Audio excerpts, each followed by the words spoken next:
Adam. How are you? I'm good. How are you? Good, good. We've met a couple times. I'm a friend of Kevin Barbary's. He just told me to say hello to you. Oh, great. Awesome. Thank you for taking some time out to talk about Holliston Season 2. It was a lot of fun. It was definitely really cool and a lot more entertaining than the first season. The first season's entertaining, but the second season definitely kicked it up a notch.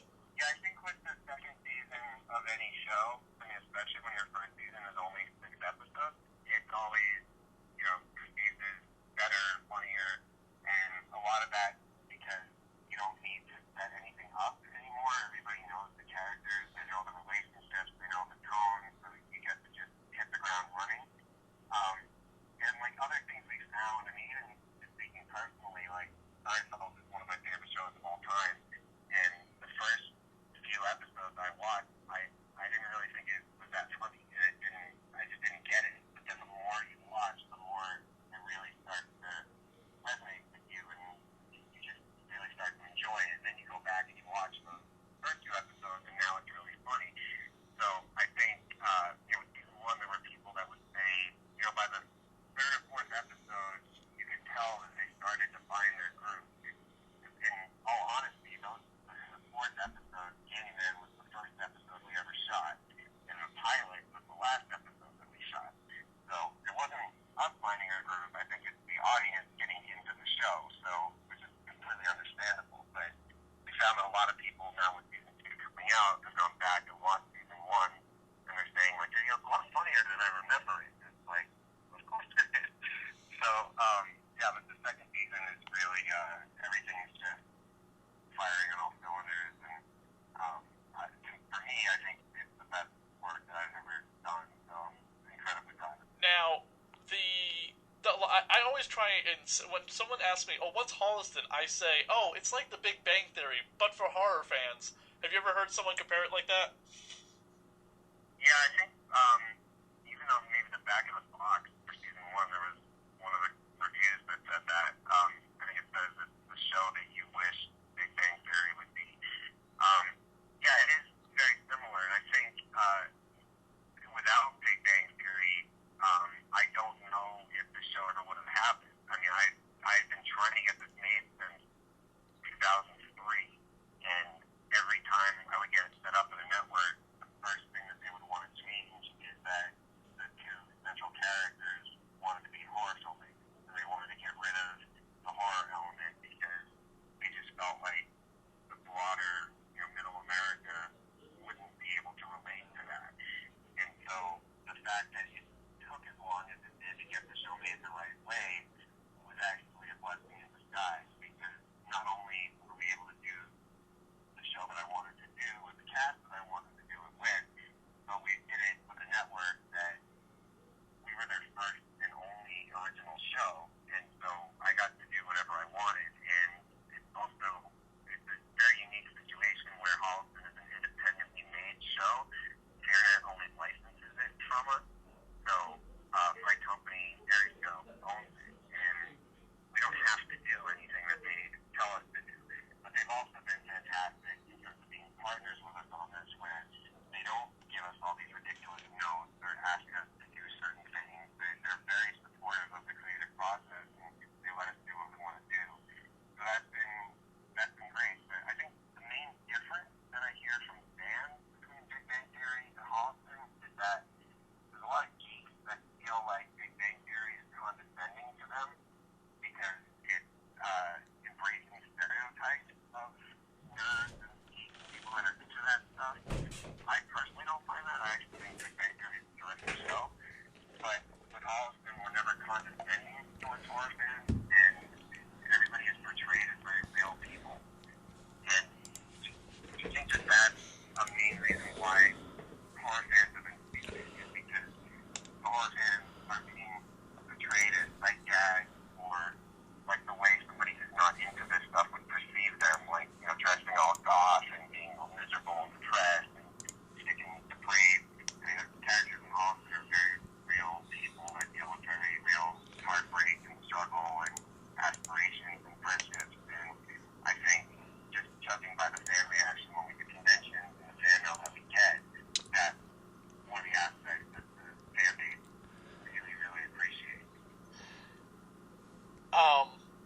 would you have to say would be your favorite episode of season 2? You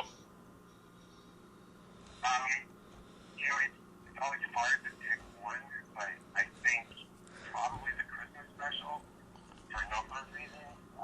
I think that that was the episode that sort of connects season 1 and season 2, but it's also the episode where I feel like the show really came into its own, because with season 1, I held back, admittedly, on some of the emotional stuff, and that was because I had no idea how people were going to react to this. I mean, obviously it's weird enough that it's a sitcom and there's a studio audience and all of that, which a lot of them they don't watch shows like that, and they're not used to it. And the laugh track was weird, and like it was kind of a shock. But I also was afraid to go too sentimental because I didn't know if people would roll with that. And then after seeing the feedback for season 1 and what people were responding to the most, I wasn't afraid anymore.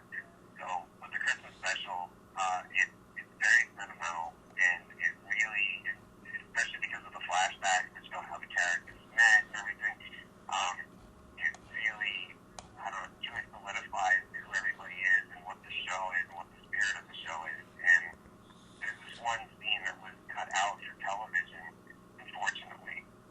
At the end of the episode, it's a very emotional confrontation between Corey and Adam.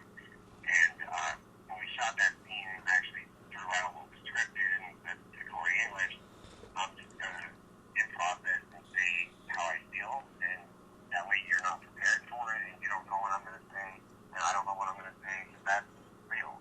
In real life, when you're faced with a moment like that, you don't know what you're going to say, and shit just comes out. So, especially because the show is based on my real life and real events, it wasn't hard to draw from that.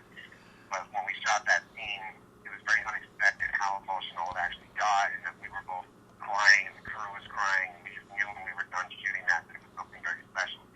So, the fans, that's one of the scenes they talk about the most. I think the only other scene that people cite the most is the final Owners scene in the season finale, where Owners actually gets serious for the one and only time, and he gives this very blunt and inspirational speech to Adam about why he shouldn't quit and why he shouldn't give up, and that has really resonated with fans a lot. And with the passing of Dave, we're obviously getting a lot of letters and messages posted on the Facebook page and so forth. A lot of people are quoting Owners' speech about why you shouldn't give up. And I think, especially right now, what we're going through with losing Dave, I think sometimes you get your own words that you wrote put back in front of you, and all of a sudden you hear what you actually said, and that's been very special.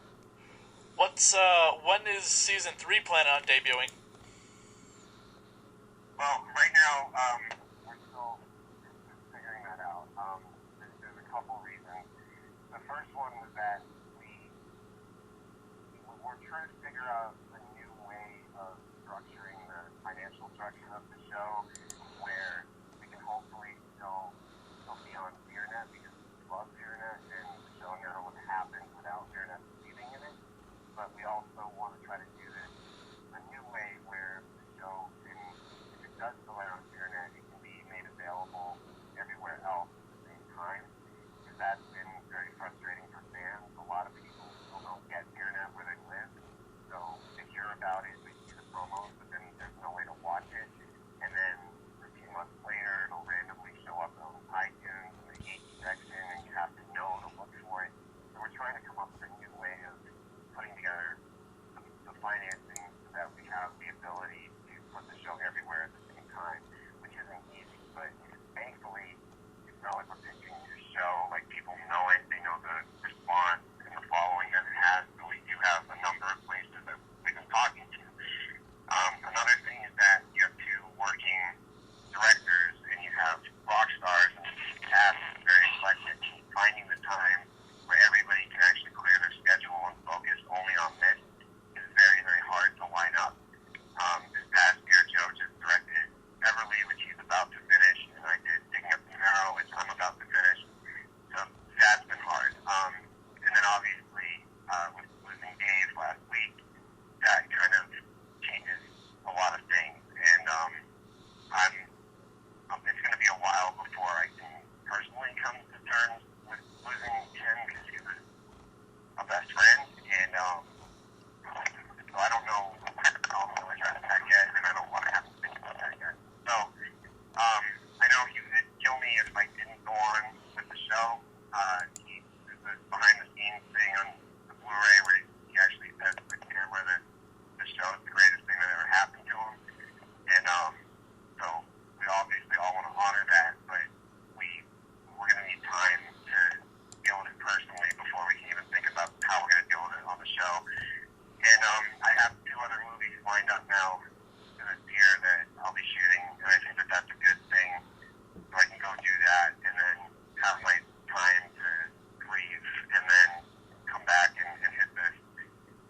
show. If it was on NBC, it wouldn't matter that a main cast member passed away. They would be like, yeah, we're sorry about your loss. Where's the next script? Because it's a factory and they gotta keep churning them out. But with this, like, we make the show when we want to make it, and I think that's what makes it so special. So when I'm ready, we'll get back into it. And I wish I could put a time stamp on that.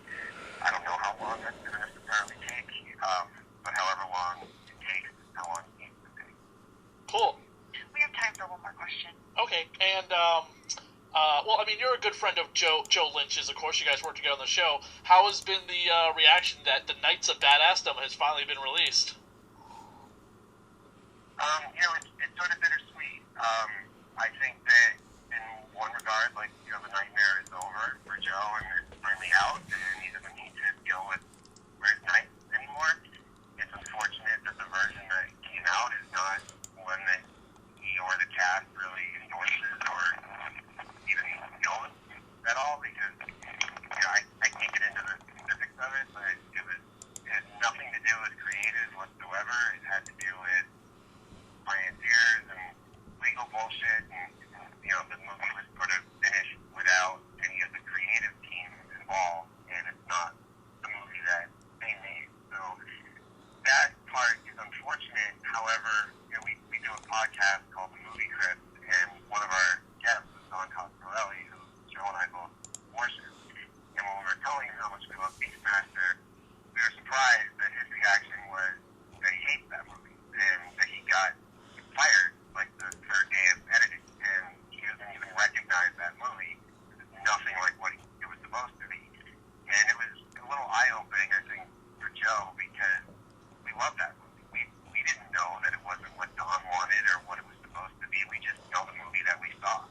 And we're seeing that with Knights of Badassdom, where there's people that love it. They think it's fantastic. And so, the response from Joe and even from myself as his best friend is like, that's good. We're glad you loved it. Like, there's no point in saying, no, you shouldn't love it, because it could have been, it doesn't matter.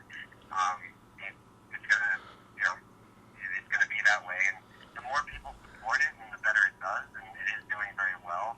Maybe there'll be a director's cut release someday, and people can see the version that was still also a horror movie, because a lot of the horror stuff got cut out. So maybe that'll happen. But I think all in all, the fact that Everly's done and they put some weight to this movie, obviously I'm biased, but I'm also harder on Joe than anybody else, and he's harder on me. It is fucking amazing. And the fact that it's going to hopefully come out this year, the Weinstein Company just bought it for distribution, so it should be in theaters hopefully before the end of the year. The fact that he gets to come out swinging so soon after Night finally came out with a movie that is fully his vision and is so good, I think that is also helping him deal with what happened. But just because last thing is just the fact that Hollywood is a business first, and you wish that it was all about the creative and the artist. Everything that you see as a fan is what the director wanted. It's rarely the case. Rarely. Awesome. And that's kind of what happened with Night. Night was an extreme example of that. But I actually haven't seen this version that came out. I saw Joe's version 2 years ago and thought it was fantastic.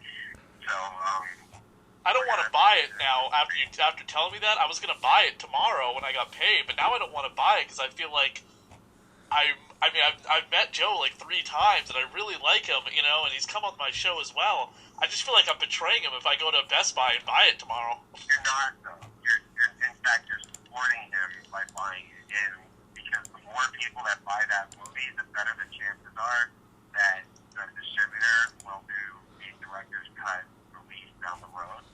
And if nobody buys it, then no one's ever going to see Joe's version. So it doesn't. It's already bad enough that it's not the version that he wanted it to be. But if it also fails on top of that, that's even worse, because he's the one who has to wear that. Nobody's going to say, oh, these investors that nobody knows about, they're the ones who, no one's going to know that he has to wear this movie now. So I know that's been a conflict for a lot of people where they're like, I wanted to see it, but now maybe maybe I shouldn't support it.